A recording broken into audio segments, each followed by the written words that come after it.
MRL3701, Hockly's Insolvency Law, Chapter 4, The Legal Position of the Insolvent. Introduction. Sequestration of a debtor's estate imposes on him a form of reduction in status, capitis diminutio, which curtails his capacity to contract, earn a living, litigate, and hold office. This chapter considers these consequences of a sequestration order. The two chapters that follow deal with the effect of a sequestration order on the debtor's property and on that of his spouse. Chapter 7 considers how sequestration affects uncompleted contracts and unfinished legal proceedings to which the debtor is a party. 4.1. Contracting. The Insolvency Act does not deprive the debtor of his contractual capacity generally, and accordingly he retains a general competency to make binding agreements. See Section 23, Subsection 2. However, to protect creditors, the Act imposes certain restrictions on the debtor's capacity to contract. 4.1.1. Prohibited contracts. The debtor may not make a contract which purports to dispose of any property of his insolvent estate, as per Section 23, Subsection 2. Furthermore, he may not, without the written consent of the trustee, enter into a contract which adversely affects or is likely to adversely affect his estate or any contribution which he is obliged to make towards his estate. The contribution referred to here is that claimable by the trustee in terms of Section 23, Subsection 5, from monies earned by the insolvent in the course of his profession, occupation, or employment. The contribution becomes due to the trustee only once the master has expressed the opinion that the money in question are not necessary for the support of the insolvent and his dependents. It follows that prior to the master's assessment of a contribution, the insolvent need not obtain the trustee's consent to enter into the contract. In Mervis Brothers Proprietary Limited v. Hanacom, 1963, M sued H, an insolvent, for the amount of a debt incurred prior to sequestration. The action was based on an undertaking given by H after sequestration that he would pay the full amount of the debt to M. The trustee had not consented to H giving this undertaking. The magistrate's court held that the undertaking was likely to affect adversely any contribution which H would be obliged to make, if called upon to do so, and in the absence of the trustee's consent was not binding. On appeal, the court held that, as the master had not assented a contribution, H was not obliged, at the time of the contract, to make a contribution. Accordingly, the trustee's consent had not been required and H's undertaking was binding. If a person avers that a particular contract with an insolvent is invalid for any reason, he must set out the facts on which he bases his allegation. 4.1.2. Effect of contract which is not prohibited. Where the trustee's consent is not necessary or where it is and is given, the contract is valid and binding on the parties, as per Section 23, Subsection 2. However, according to De Polo and another versus Dreyer and others, 1991, although the contract is binding, the insolvent may not enforce performance in his favor unless the Insolvency Act or some other statute specifically gives him the right to do so. In the absence of an empowering statutory provision, the trustee is the proper person to enforce the claim. Thus, for example, the insolvent cannot compel payment of money due in terms of a post-sequestration partnership entered into with the trustee's consent, since there is no statutory provision which entitles him to recover for his own benefit money due under a partnership. Only the trustee may demand his payment, as per the case mentioned above. On the other hand, the insolvent may enforce payment for work done after sequestration because Section 23, Subsection 9 expressly gives him the right to recover his remuneration for his own benefit. In DePolo's case, Morris explained the principle as follows. The mere fact that an insolvent can enter into a contract does not have the consequence that he is entitled to sue on that contract for his own benefit. That follows from the proposition that all assets, whether pre-existing or after acquired, fall within the estate and vest in the trustee. Where Section 23, Subsection 6 refers to a claim due to him under this section, in my opinion, it refers to the succeeding subsections, which refer to the insolvent being entitled to sue for his own benefit. That expression occurs in all three subsections, and those, it seems to me, are the circumstances where a claim is due to him under the section. There is no nexus between the right to enter into a contract and the entitlement to receive the benefits of that contract adversely to the estate. There may be circumstances in which an insolvent can enforce a contract which he has entered into, but if it comes to claiming benefits, whether in the form of assets or money accruing under that contract, I find nothing in the Act which entitles the insolvent to sue in his own name and for his own benefit. Had the legislature intended that the insolvent could recover the benefits of the contract without reference to the trustee and for his own benefit, then that could have been stated in Section 23, Subsection 2, in words similar to those appearing in Subsection 7, 8, and 9. The contractual rights to which the insolvent is specifically empowered to enforce for his own benefit in terms of Section 23, 7 to 9 are set out below. 4.1.3 Effect of Prohibited Contract. If the insolvent enters into a contract which purports to dispose of estate property, the contract is voidable if at the option of the trustee. It is not void. The position is the same if the insolvent contracts without obtaining the trustee's consent where it is required. Should the trustee choose not to set aside the contract or simply stand by without avoiding it, the contract remains binding on the parties. However, as in the case of a contract which does not require consent or to which consent has been given, the insolvent cannot sue for performance unless there is a statutory provision giving him the right to enforce for his own benefit performance under that type of contract. If the trustee elects to set aside a contract, he may recover any performance rendered by the insolvent, but he must restore to the third party any benefits that the insolvent has received under the transaction. Section 24, Subsection 1 provides a measure of protection to third parties who contract with a debtor, ignorant of the fact that he is insolvent. The section states that if an insolvent purports to alienate for valuable consideration and without the consent of the trustee property, or any right to property, which the insolvent acquired after the sequestration of his estate, and which thereby became part of the estate, to a person who proves that he was not aware and had no reason to suspect that the estate of the insolvent was under sequestration, the alienation was nevertheless valid. The following should be noted in this regard. First, the section applies only to new assets which came into the insolvent's possession after sequestration and not to assets acquired by the insolvent in exchange for or in replacement of property in the estate at the time of sequestration. In Wessels v. de Klerk and another, 1960, the insolvent sold immovable property that formed part of his insolvent estate at the time of sequestration and received 2 promissory notes in part payment of the purchase price. He subsequently endorsed the notes to a bona fide purchaser. The court held that the sale of the notes was not validated by Section 24, Subsection 1, and therefore was voidable at the option of the trustee. And secondly, the section places the onus upon the third party to prove that, at the same time when he received the property in question, he was neither aware nor had any reason to suspect that the debtor was an insolvent. It does not suffice for the third party to show that he had no reasonable ground to suspect insolvency.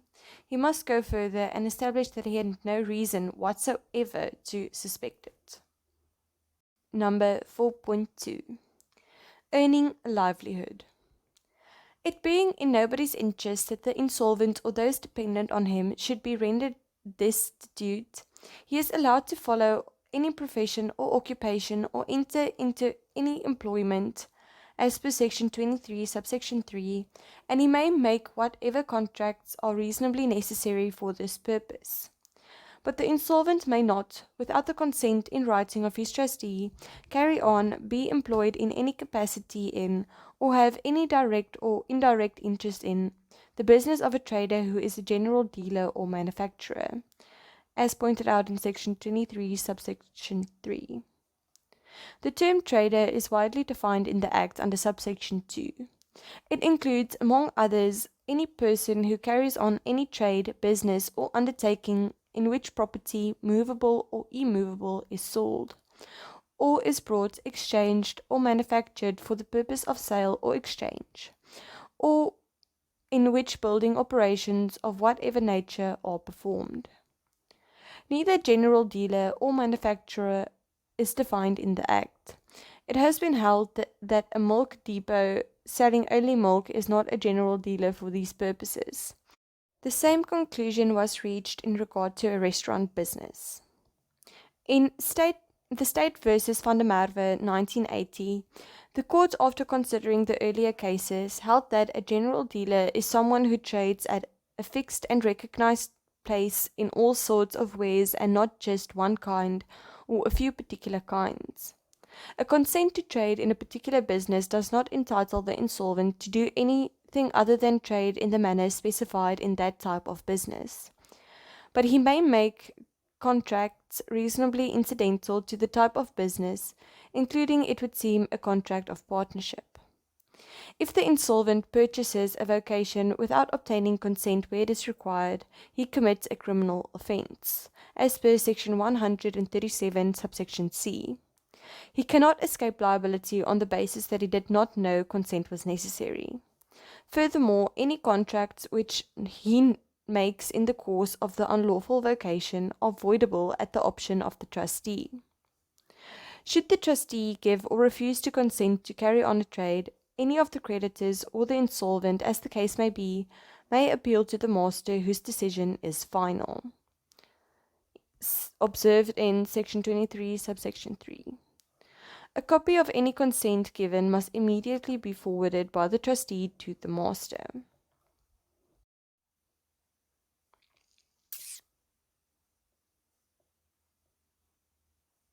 Number 4.3. Instituting and defending legal proceedings. The fact that a person is insolvent does not necessarily preclude him from being a party to legal proceedings. 4.3.1. Proceedings which may be brought or defended personally by insolvent. In terms of Section 23, Subsection 6 to 10, an insolvent may sue or be sued, as the case may be, in his own name, without reference to the trustee of his estate, in the following cases. First, in a matter relating to status, for example, divorce. Secondly, where the matter relates to a right which does not affect the insolvent estate, such as a right to receive maintenance from the insolvent, or the right not to be unlawfully dispossessed of property. Thirdly, where the claim is to recover remuneration or reward for work done or professional services rendered by him or on his behalf after the sequestration of his estate. Fourth, where the claim is for a pension to which he is entitled for services rendered. Fifth, where the claim is for compensation in respect of loss or damage that he has suffered by reason of defamation or personal injury. And six, where the matter concerns a delict committed by him after the sequestration of his estate. Although the insolvent is by and large divested of his estate, he retains a reversionary interest in it and accordingly may litigate to ensure that it is properly administered. For instance, he may institute action to recover or protect property which vests in the trustee, if the latter refuses to take necessary action. And he may apply for an interdict to prohibit the trustee from realizing assets in the estate if those already sold have yielded sufficient funds to meet all the claims proved by creditors. He may also sue the trustee for damages in respect of any loss incurred as a result of his maladministration of the estate. The fact that the insolvent is entitled to litigate in matters concerning the administration of the estate does not mean that he has a general right to prescribe how the estate should be administered. He may bring proceedings to interfere with the administration of the estate only if he suffers an injustice due to an irregularity or a lack of good faith on the part of the trustee or creditors. This point is illustrated by Creer versus Symington, N.O. in Andere, 1958. The creditors had resolved to sell an asset in the estate at a price which, unbeknown to them at the time, was lower than the real value of the asset. The court held that this fact was not per se sufficient reasoning for attacking the resolution or prohibiting the sale. 4.3.2 Security for costs. An insolvent who brings an action in the magistrate's court is obliged to give security for the costs of the action if the defendant requests it, as per Rule 62, Subsection 1b of the Magistrate Court's rules. If the insolvent fails to give security when called upon by the defendant to do so, the latter may apply for the action to be dismissed. In the case of proceedings in the High Court, the position is different. If the matter is one in respect of which the Insolvency Act specifically gives the insolvent the right to sue, such as a claim for remuneration for services rendered, he cannot be required to give security for costs, unless perhaps the failure of the action is a foregone conclusion. Where the insolvent's right to sue does not flow from the Act, for example, where the matter concerns the general administration of the estate, the court may order him to furnish security if it considers that the action is reckless and vexatious. In deciding the latter question, the court will have regard to the prospects of the action succeeding, whether the action is one which could have been brought by the trustee or the creditors, and whether there has been previous litigation on the same subject. 4.3.3 Entitlement to costs. Whether insolvent sues or is sued personally in a matter in which he is entitled to litigate and he obtains an award of costs in his favor, the judgment for costs belongs to him personally and he may dispose of it as he likes. Damages for maladministration on the part of the trustee accrue to the insolvent estate, but an award of costs against the trustee ensures for the benefit of the insolvent. In Ecker's case, it was held that if there was any shortfall in the amount recovered from the trustee in respect of costs, the deficiency should be taken from the damages paid to the estate. That is the case of Ecker versus Dean 1940. Number 4.4 Holding office. An unrehabilitated insolvent is disqualified from holding a large number of positions, so many, in fact, that only a few can be mentioned here. First, he cannot be appointed as a trustee in an insolvent estate, as per Section 55, Subsection A of the Insolvency Act, and if he is already a trustee when his estate is sequestrated, he must vacate his office, as per Section 58, Subsection A. Secondly, he is not capable of being a member of the National Assembly, or National Council of Provinces, or a provincial legislature. As per Subsection 47, Subsection 1c, also Section 62 and 106, Subsection 1c of the Constitution of the Republic of South Africa. Third, unless granted an exemption by the courts, he is disqualified from being a director of a company. That is Subsection 69, Subsection 8b1 and 6911 of the Companies Act 71 of 2008. Under the previous Companies Act of 1973, the courts allowed an unrehabilitated insolvent to become a director of a company only if there was no danger to the private interests of the members or to the public who might be injured by dishonest trading. Presumably, the same rule will apply under the new Act. Fourth, save the authority of the court, he cannot participate in Safe with the authority of the court, he cannot participate in the management of a closed corporation. As per Section 47, Subsection 1B1 of the Closed Corporations Act 69 of 1984. He may not be Fifth, he may not be a member of the governing board of the National Credit Regulator and may not be a registered credit provider, as per Section 20, Subsection 2A, C, and Section 46, Subsection 2 of the National Credit Act 34 of 2005. The National Credit Act, curiously, does not expressly prohibited him from registering as a debit counselor, though it prohibits parties who are subject to administration orders or debt rearrangement, as per Section 46, Subsection 4A and B. Number 6. Being disqualified from acting as a director of a company. He is also disqualified from a business rescue practitioner, as per Section 138, Subsection 1D of the Companies Act.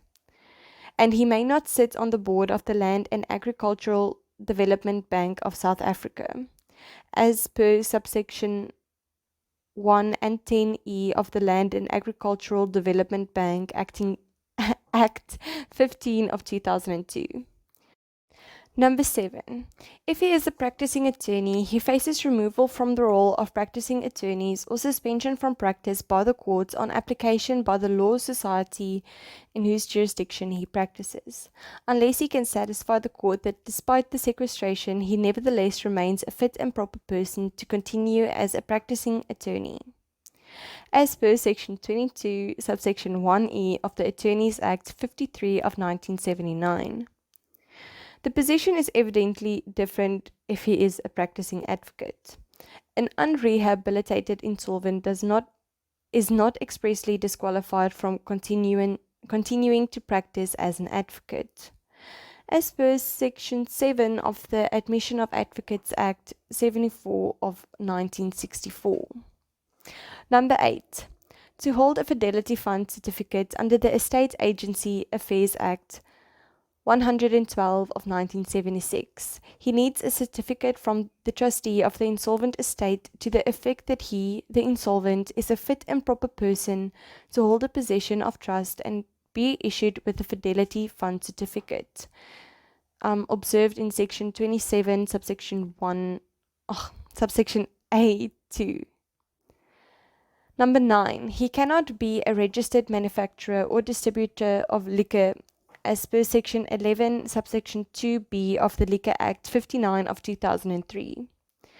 The trustee of his insolvent estate may continue the registered activities in the name of the estate or propose to the minister that the registration be transferred to another qualified person, as per Section 17, Subsection 1 and 2.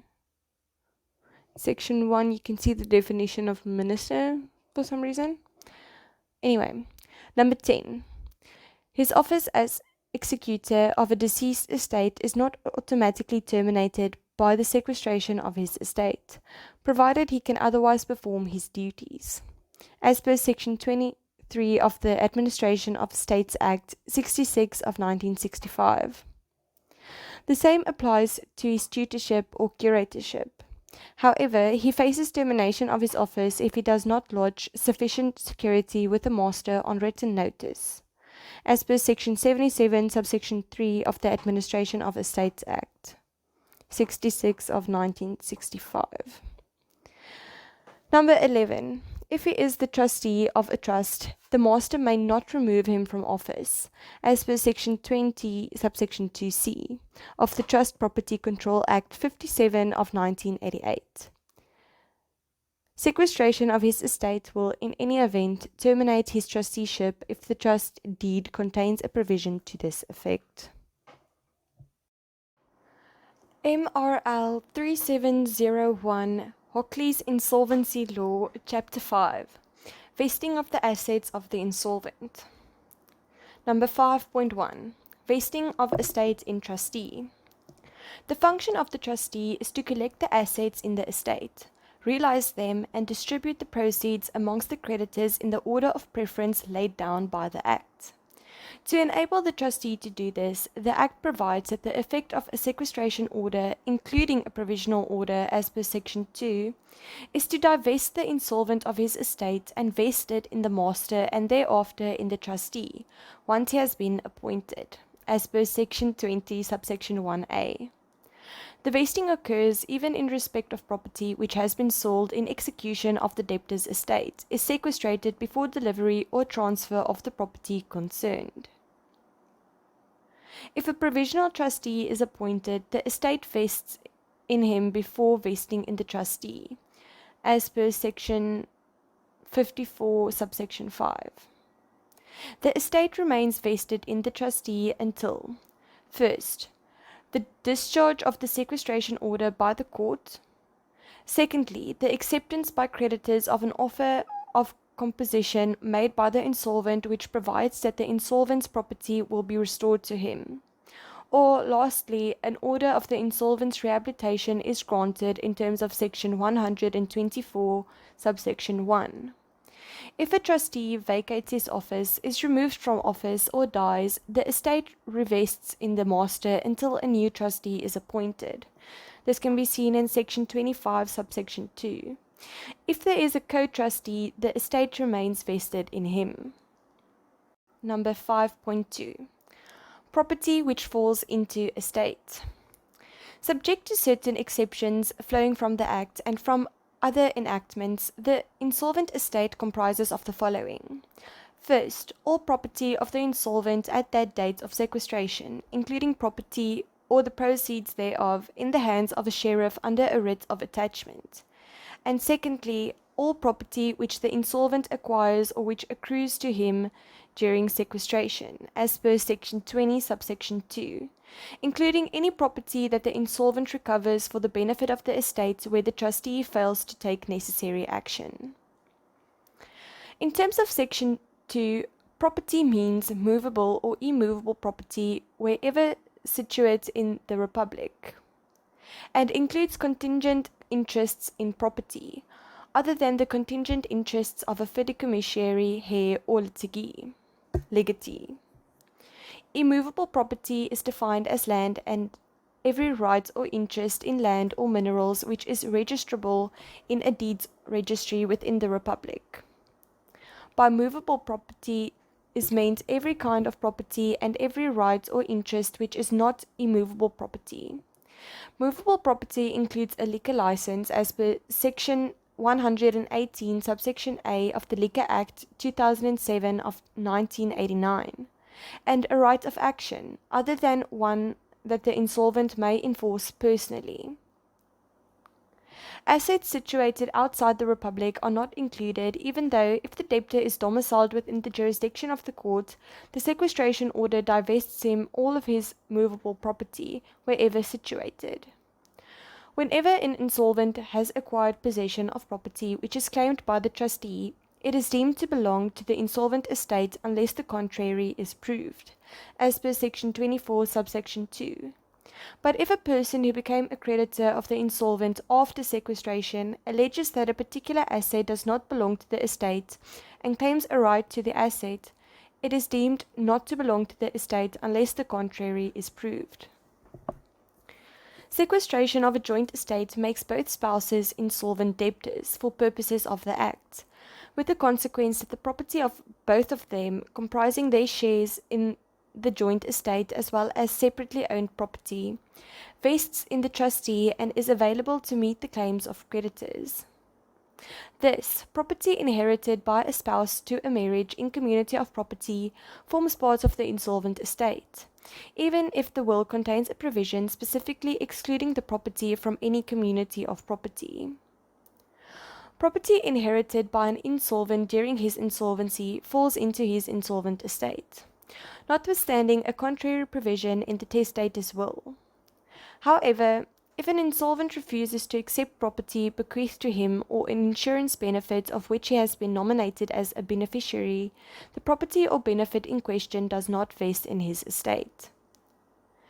The reason is that the insolvent merely has a competence of power, bevoegdheid, to accept the bequest or nomination, and he acquires no right to the property or benefit until he has accepted. An insolvent may thus, by repudiating a legacy, inheritance, or insurance benefit, ensure that it passes to someone other than the trustee and the creditors of his insolvent estate. The property of the spouse of the insolvent, where the marriage is out of community of property, also vests in the trustee of the insolvent estate until it is released by the trustee, as per Section 21. The question of the vesting of property of the solvent spouse is dealt with in Chapter 6. Number 5.3. Property which does not fall into estate. 5.3.1. Wearing apparel, bedding, etc. The insolvent may retain for his own use his wearing apparel and bedding, as well as such household furniture, tools, and other means of subsistence as the creditors may, by resolution, determine, as per Section 82, Subsection 6. The insolvent may renounce in favor of his creditors the protection from execution which the Act confers in respect of particular assets. 5.3.2. Remuneration for work done. Section 23, Subsection 9 provides that the insolvent may recover for his own benefit, that is, to the exclusion of the estate, the remuneration or reward for work done or professional services rendered by him, or on his behalf after sequestration. This provision is qualified by Section 23, Subsection 5, which says that the trustee is entitled to any monies which the insolvent has received or will receive in the course of his profession, occupation, or employment which, in the opinion of the master, are not necessary for the support of the insolvent and his dependents. The combined effect of these two provisions is that the earnings which an insolvent receives for work done remain vested in him until the master, on application by the trustee, has expressed an opinion that a portion thereof is unnecessary. Only if the master expresses his opinion is the insolvent divested of the relevant portion of the earnings in favor of the trustee. The master's decision in this regard constitutes the exercise of a quasi-judicial or administrative discretion and is therefore reviewable under Section 151.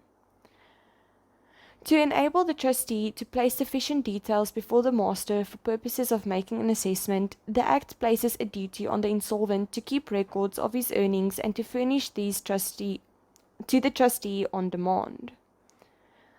The trustee may obtain payment of that portion of the insolvent's wage or salary which the master has determined unnecessary, simply by informing the insolvent's employer that he, the trustee, is entitled, in terms of Section 23, Subsection 1, to part of the insolvent's remuneration. Moreover, the trustee may recover any amount from the insolvent by writ of execution issued by the registrar on production to him of a certificate by the master stating the amount claimable, as per Section 23, Subsection 11. This Act does not lay down any time limit within which the trustee must take steps to have the insolvent divested or of surplus income, and the trustee may conceivably act at any time before rehabilitation. It is open to the insolvent, before or at the time of applying for rehabilitation, to approach the court for an order declaring particular property to be his own. The insolvent's right to earn and recover income relates not only to lawful income. If the insolvent obtains income from an unlawful source, it is not excluded from his insolvent estate, and he cannot keep any part of it for himself. 5.3.3. Pension. The insolvent may recover for his own benefit any pension to which he may be entitled for services rendered by him, as per Section 23, Subsection 7. There are a number of other statutory provisions protecting pension monies, of which the most important is still Section 3 of the General Pensions Act 29 of 1979. 5.3.4 Compensation for defamation or personal injury. Section 23, subsection 8 allows the insolvent to recover for his own benefit compensation for any loss or damage which he may have suffered, whether before or after sequestration of his estate, by reason of defamation or personal injury. The term personal injury here includes not only bodily injury, but also injury to the personality interests, that is, injuria in the wide sense. Observable in De Wet NO versus Jurgens 1970. In this case, an insolvent was held to be entitled to recover for her own benefit damages of contumelia, insult, and loss of consortium, marital companionship, arising from adultery committed by the defendant with the insolvent's husband. Loss or damage means loss or damage for which damages would normally be recoverable. Thus, an insolvent who has sustained a bodily injury, whether before or after sequestration, may recover for his benefit to the exclusion of his trustee, not only so-called general damages, for example, compensation for pain and suffering, loss of amenities, and the like, but also special damages, for example, medical expenses and other kindred expenses and loss of earnings.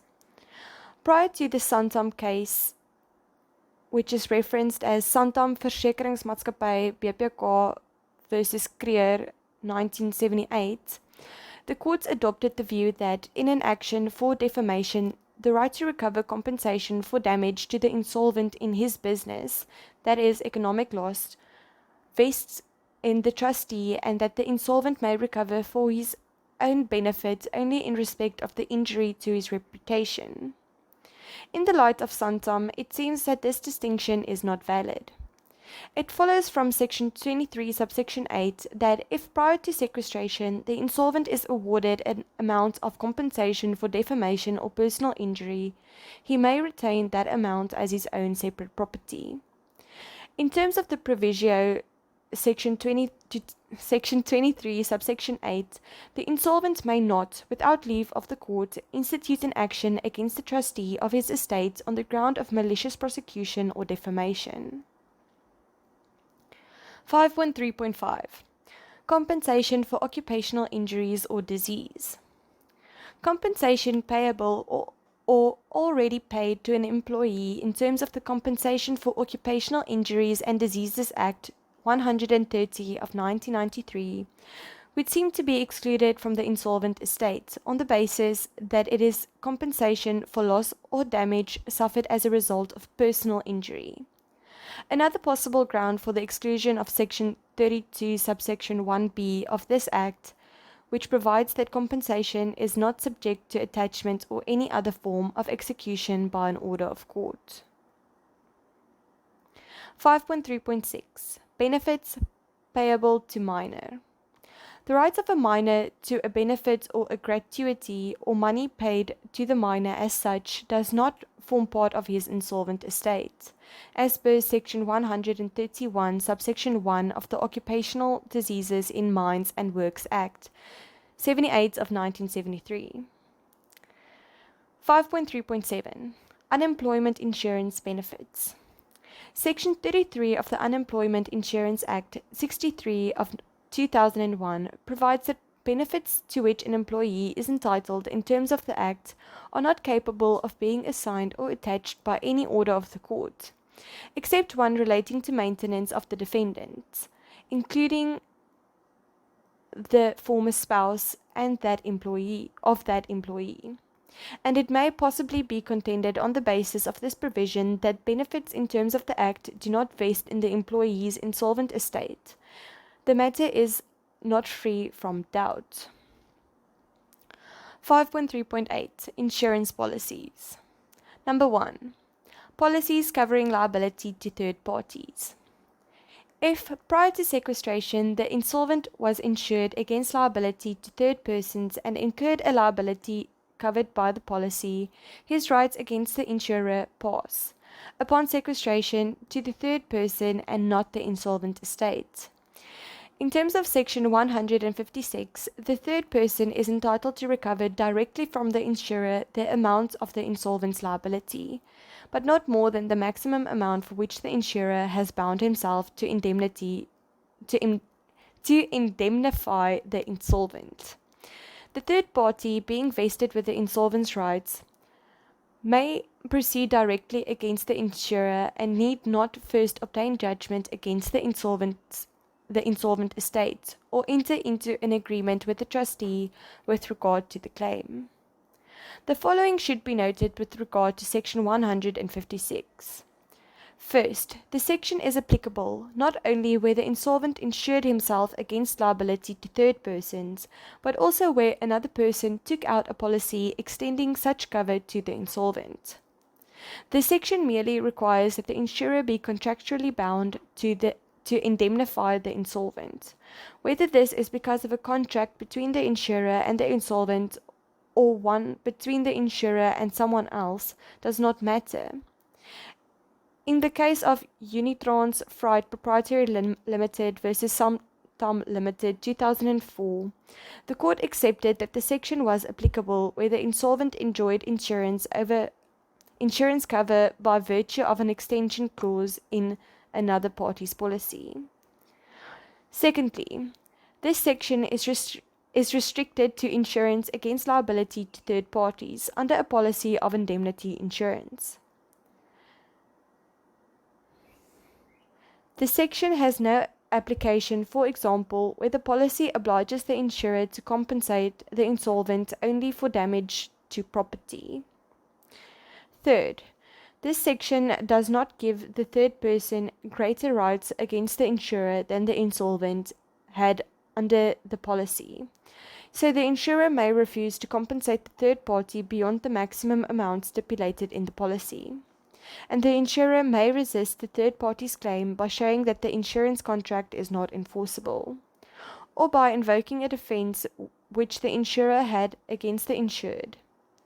For example, that the liability to the third party is of a kind which falls outside the ambit of the policy, or that the insolvent failed to observe a provision in the policy requiring him to forward to the insurer any notice of a claim or legal process issued by him.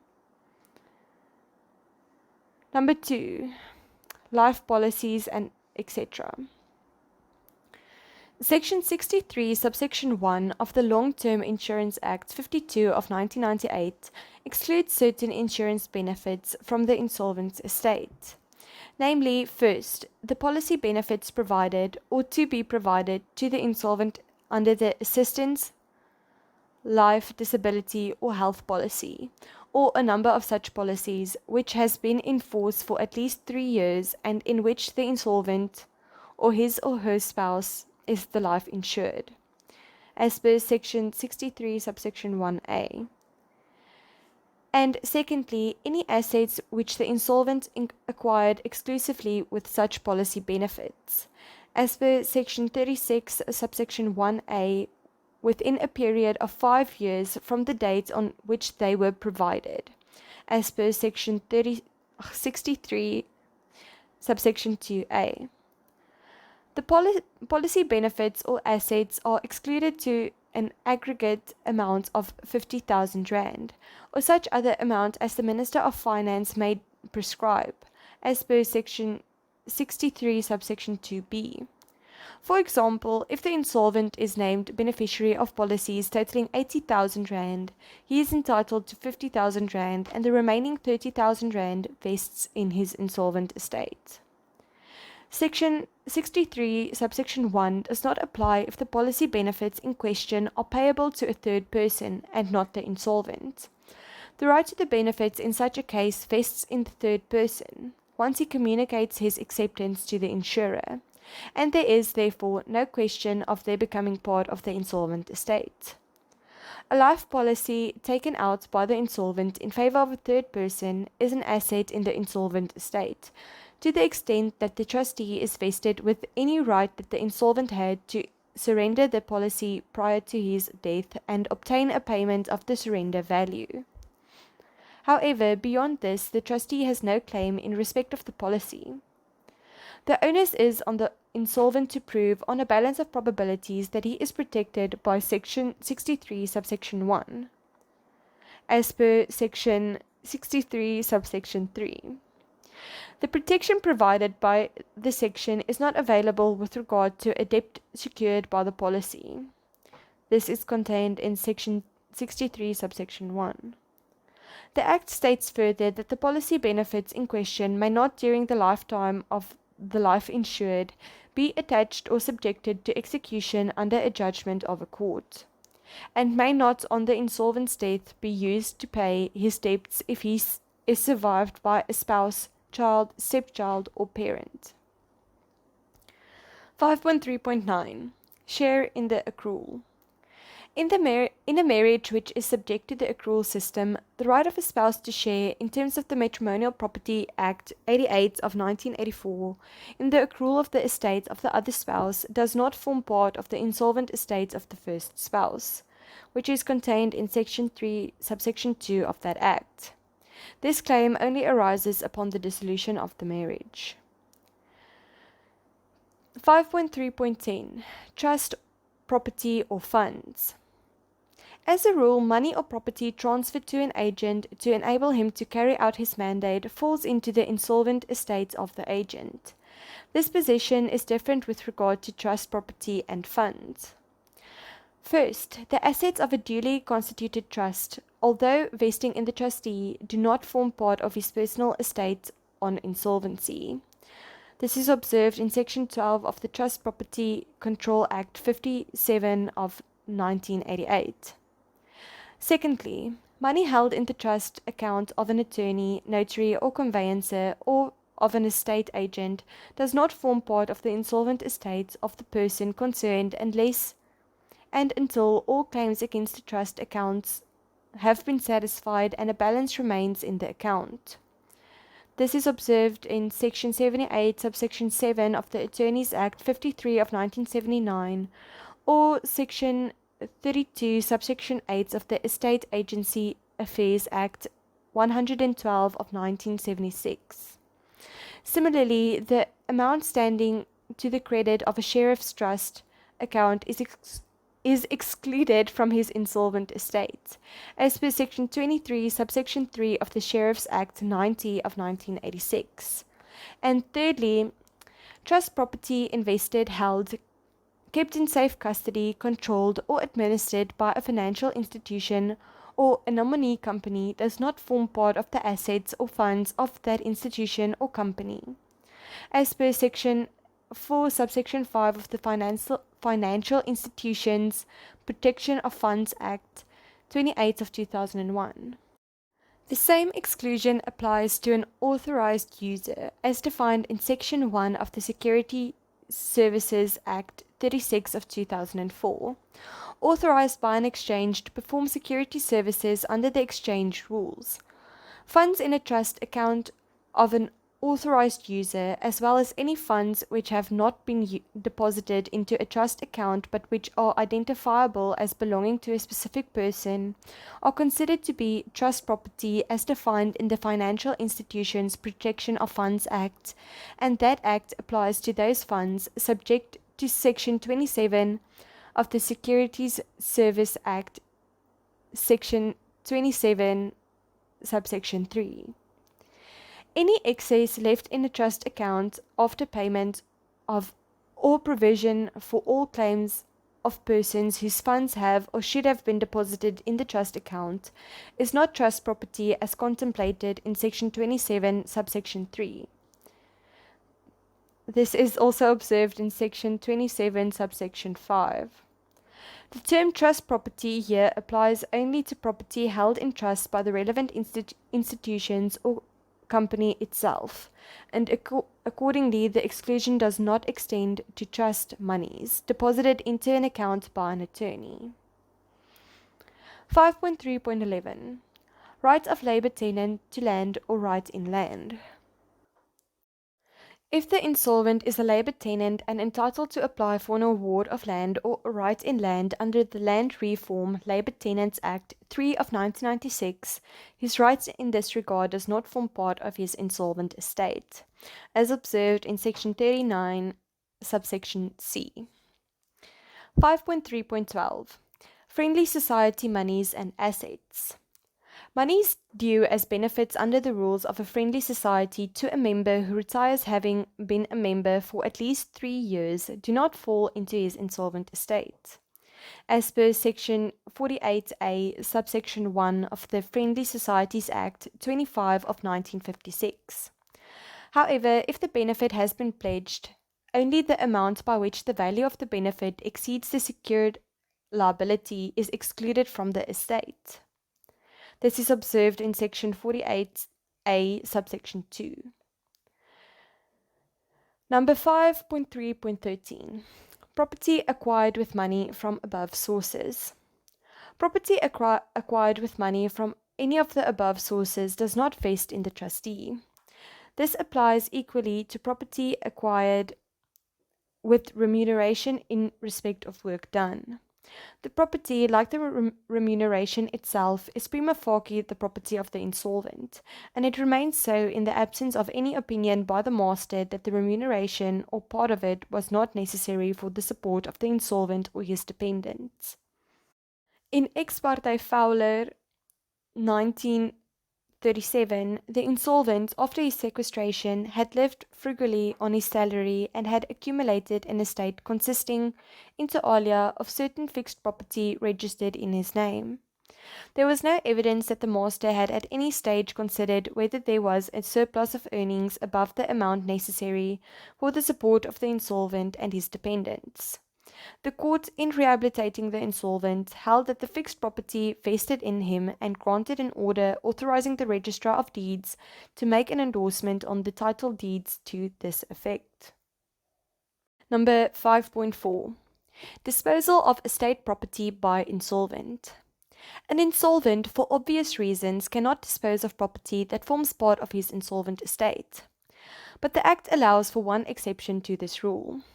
According to Section 25, Subsection 3, if the insolvent brings about any act of registration, that is, transfer, mortgage, etc., in respect of immovable property in his estate after expiry of every civet entered against that property by the Registrar of Deeds, the act of registration is valid.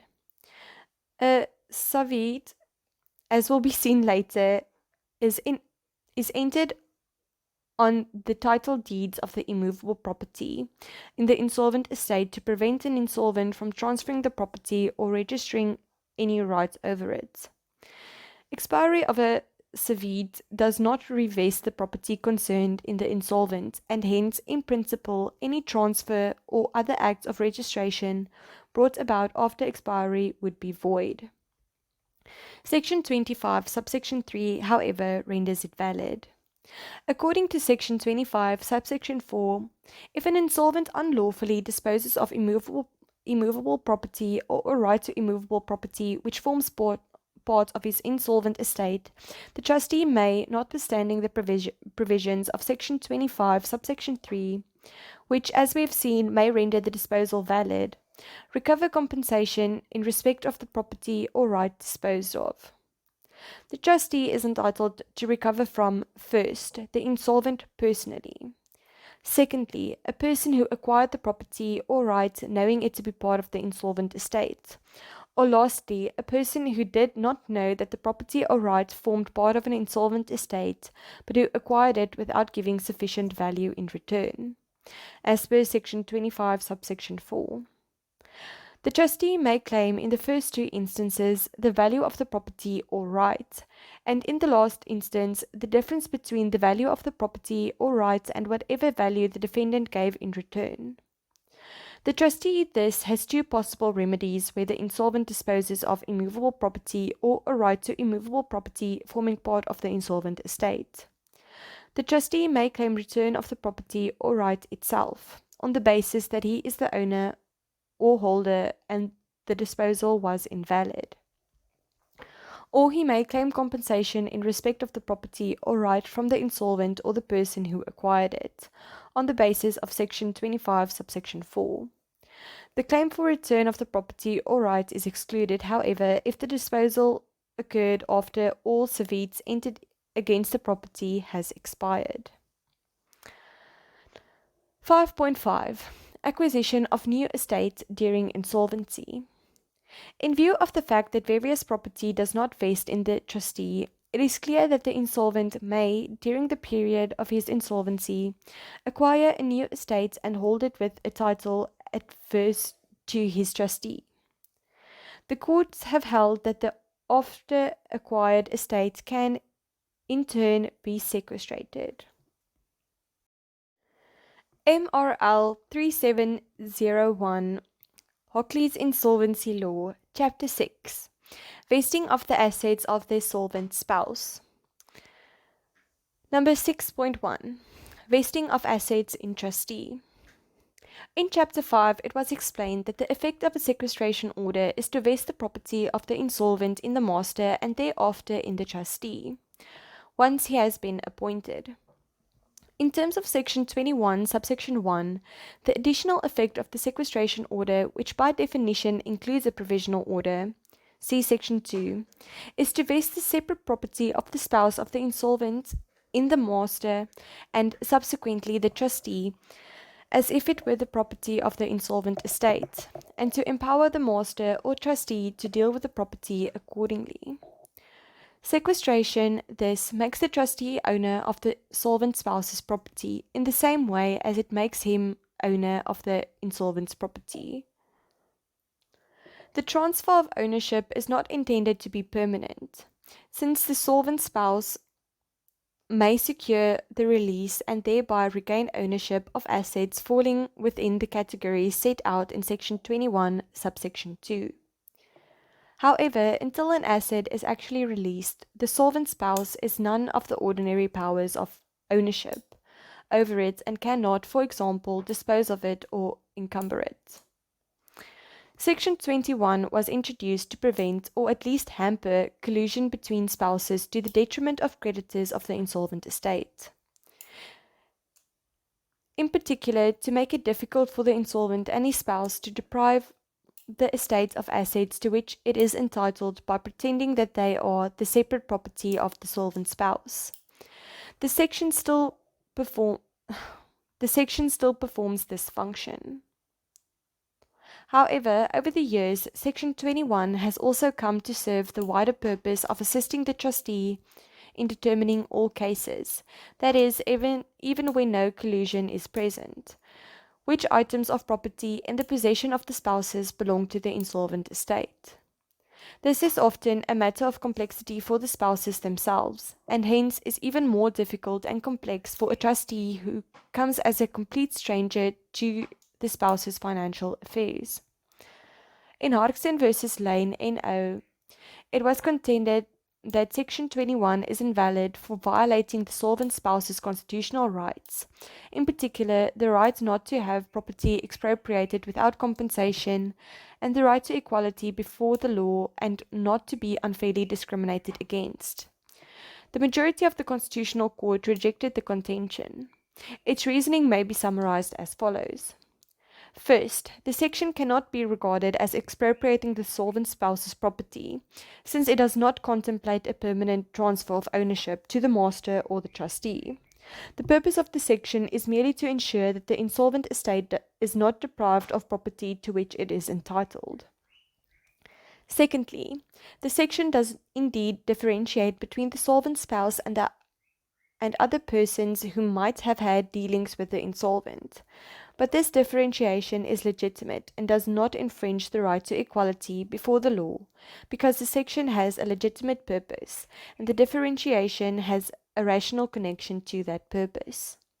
And lastly, the differentiation of the section amounts to discrimination, but it does not constitute unfair discrimination, because A, it does not affect a vulnerable group or a group that has suffered discrimination in the past, and B, it is intended to achieve a worthy and important societal goal.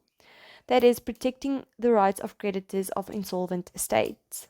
And C, it does not impair the fundamental dignity of solvent spouses or bring about an impairment of a comparably serious nature. 6.1.1 Meaning of solvent spouse. For the purposes of Section 21, spouse has an extended meaning and includes a wife or a husband married according to any law or custom, and also a person living with a member of the opposite sex, although not married to him or her, as per Section 21, Subsection 13.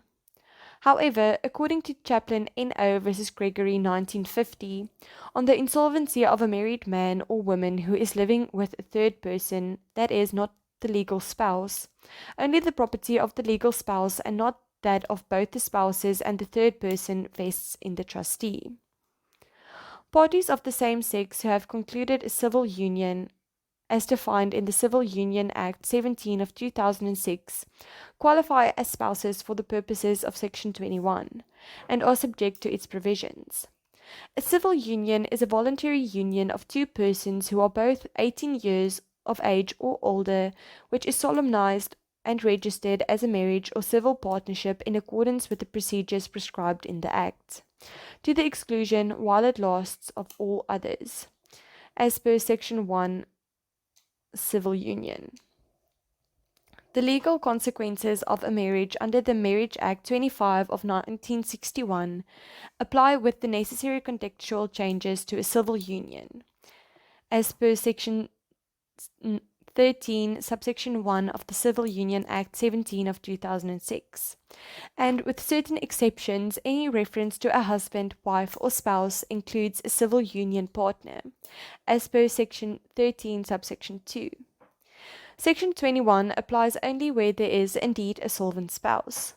Where the joint estate of spouses married in community of property is sequestrated, both spouses become insolvent, and Section 21 accordingly has no application. The property of the spouses vests in the trustee in terms of Section 20, including assets which a spouse owns as his or her separate property and which therefore do not form part of the joint estate. Section 21 contemplates an existing relationship between the spouses. If, prior to sequestration, the relationship has been terminated by death or divorce in the case of marriage, or by sequestration in the case of an informal relationship, then Section 21 is not applicable. It follows that the section does not apply to a previous spouse or to the surviving spouse in the case of the sequestration of a deceased estate. For the sake of brevity, in this chapter, it is assumed that the solvent spouse is a woman. 6.1.2 Duty of solvent spouse to lodge statements of affairs. One of the duties of the sheriff on receiving a sequestration order is to serve a copy of the order on the solvent spouse if he or she has a separate estate that has not been sequestrated. The solvent spouse must, within 7 days of service, lodge with the master a statement of her affairs as the date of sequestration, framed substantially in accordance with Form B in the first schedule to the Act, and verified by affidavit as per Section 16, Subsection 3. The information that must be contained in the statement of affairs is set out in Chapter 2. The master will allow a reasonable fee for assistance in preparing the statement of affairs if he is satisfied that the solvent spouse was unable to prepare it without assistance. This is observed in Section 16, Subsection 5. 6.1.3 Postponement of vesting. The vesting of the solvent spouse's property in the trustee may have serious consequences for her. The Act accordingly makes provision for the postponement of vesting of some or all of the solvent spouse's assets. In terms of Section 21, Subsection 10, if the solvent spouse is carrying on the business of a trader apart from the insolvent spouse, or if it appears to the court that the solvent spouse is likely to suffer serious prejudice through the immediate vesting of her property, the court may, when making the sequestration order, or at a later date, exclude her property or part of it from the operation of the order for such a period as it thinks fit. The court may only postpone the vesting of the solvent spouse's property if it is satisfied that she is willing and able to make arrangements protecting the interests of the insolvent estate in the property concerned, and the court must make the postponement conditional upon the immediate completion of these arrangements. To obtain a postponement, the solvent spouse must furnish the court with full particulars of the nature and value of the assets claimed, the nature and origin of her title to those assets, the prejudice to which she will suffer if the postponement is not granted, and the arrangement she intends and is able to make to safeguard the interest of the insolvent estate. The sort of contingencies against which the insolvent estate must be protected are alienation or fraudulent abandonment of the assets by the solvent spouse, malicious or accidental damage to the property by the solvent spouse or by a third person, and theft of the assets by a third person. In each case, the court will pose the question whether the arrangements proposed by the solvent spouse offer adequate protection against all the contingencies that could possibly take place. If there is no reasonable possibility of a contingency occurring, may it be left out of the account. Number 6.2. Release of solvent spouse's property by trustee. 6.2.1. Categories of property which must be released. The trustee is obliged to release the property of the solvent spouse which is proved to fall into any of the following categories. Number 1. Property owned before marriage to the insolvent. The trustee must release property that was the solvent spouse's property immediately before her marriage to the insolvent, or before the 1st of October 1926, as per Section 21, Subsection 2a. Number 2. Property acquired under a marriage settlement.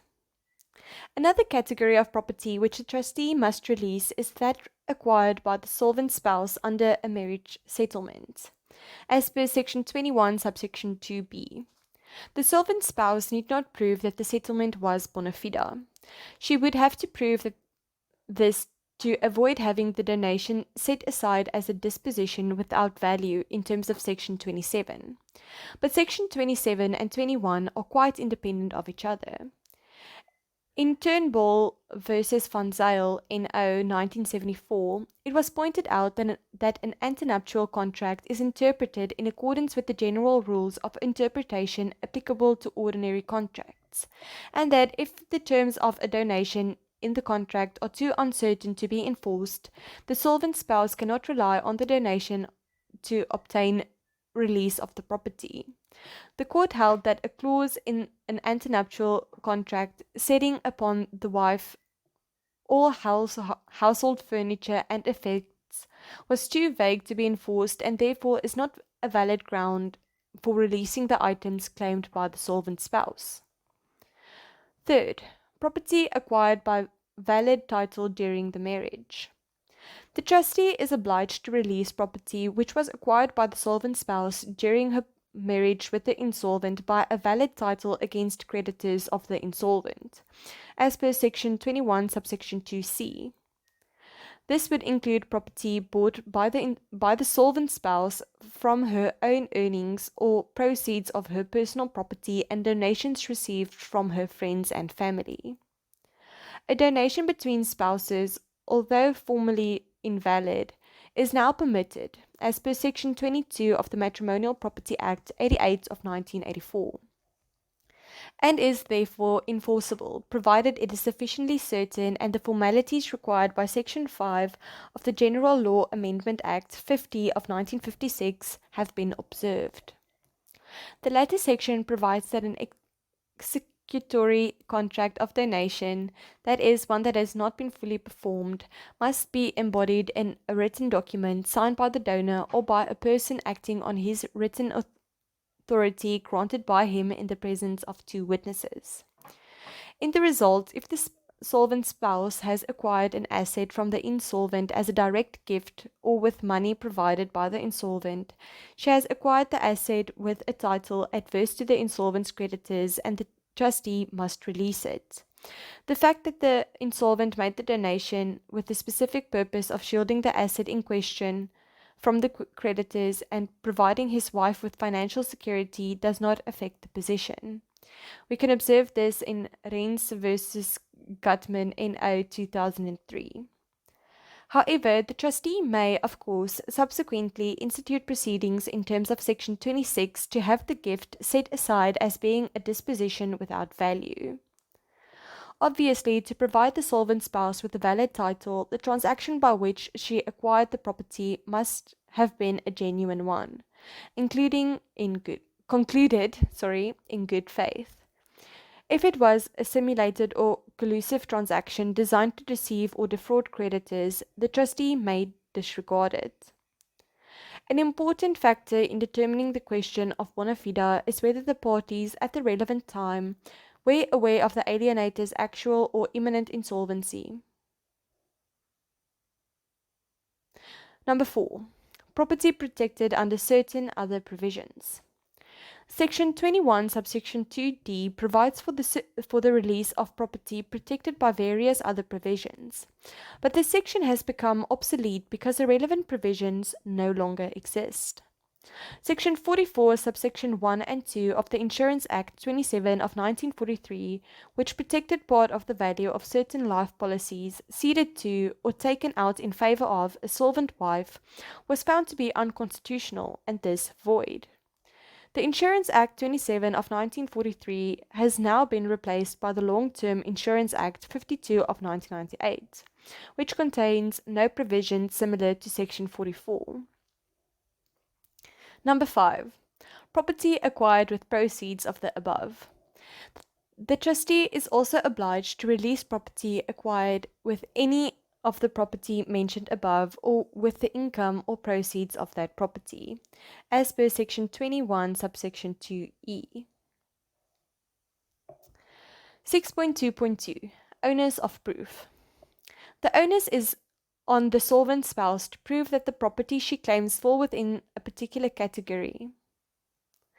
If the trustee raises pertinent issues pointing to possible collusion and the solvent spouse makes no genuine attempt to address these issues or to reconstruct a true picture of the transaction, the court may find that she has not discharged the onus resting on her.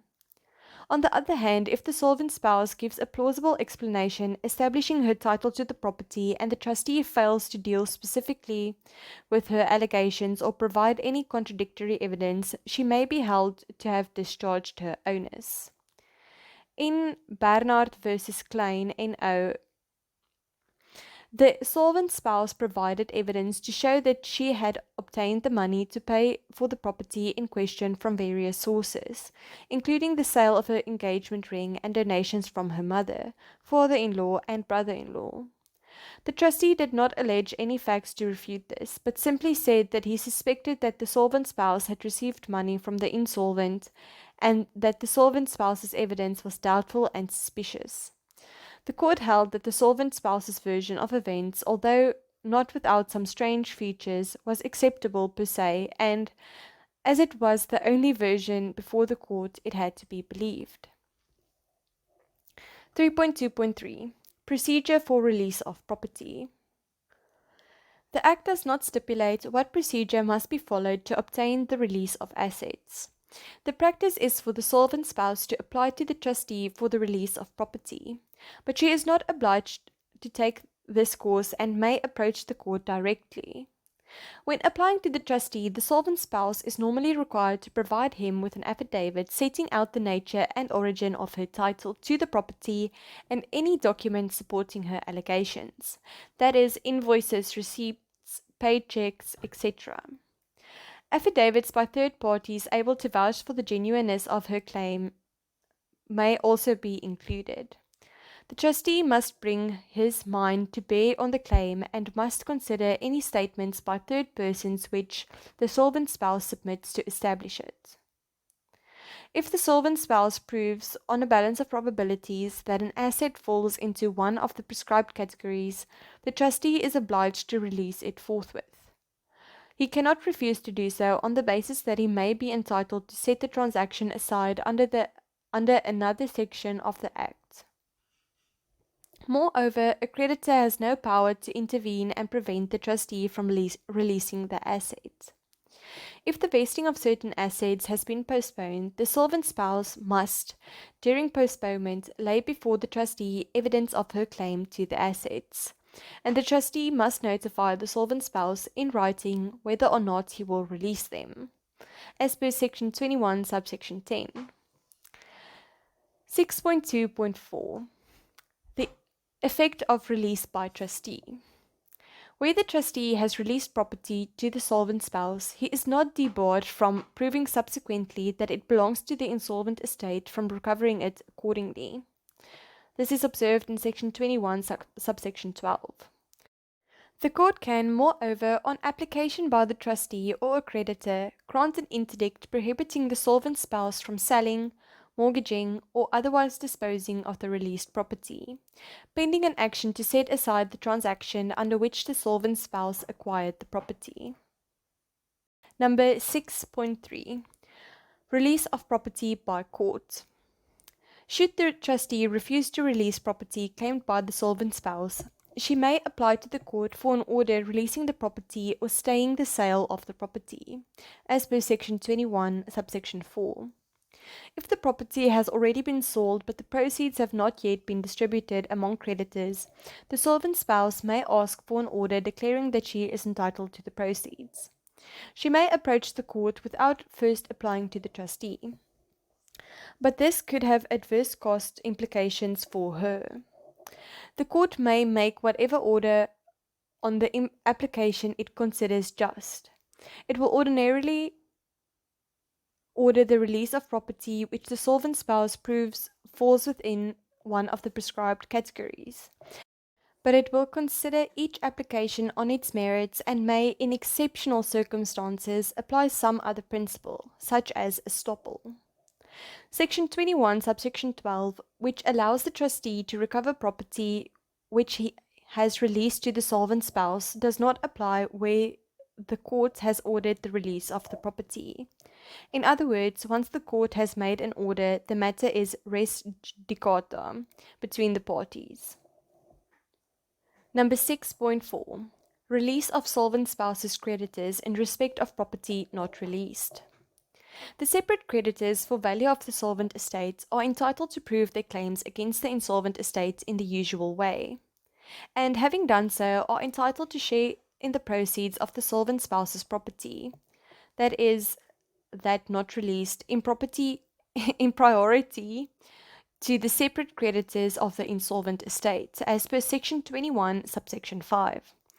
However, the solvent spouse's property is required to bear a proportionate share of the costs of sequestration.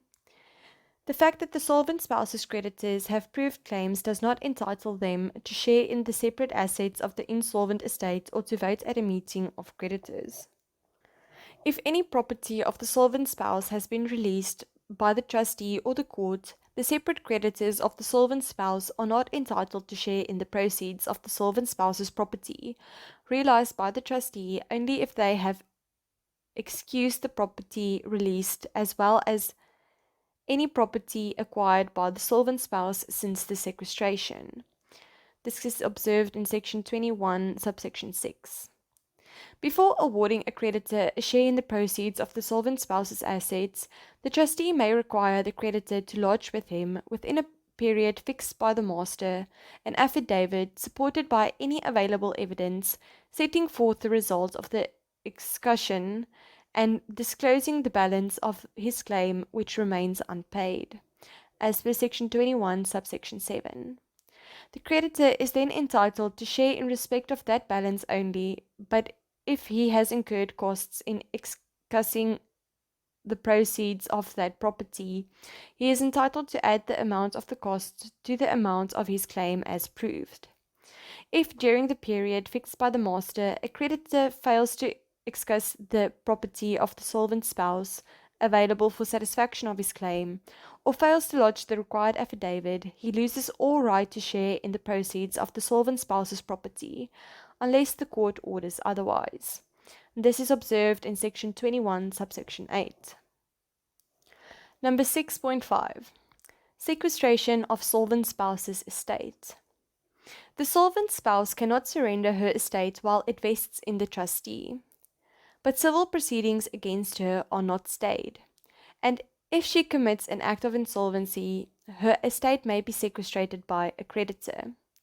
The court may postpone the application for sequestration or make any interim order it considers just, if it is satisfied that the act of insolvency was due to the vesting and either first, proceeds are being or will, where necessary, be taken to obtain an order releasing the property. Or secondly, property of the solvent spouse has been released since the making of the sequestration order, and the solvent spouse is now in a position to discharge her liabilities, as per Section 21, Subsection 11. If the estate of the solvent spouse is sequestrated, the right to obtain release of the property that belongs to her vests in the trustee of her estate.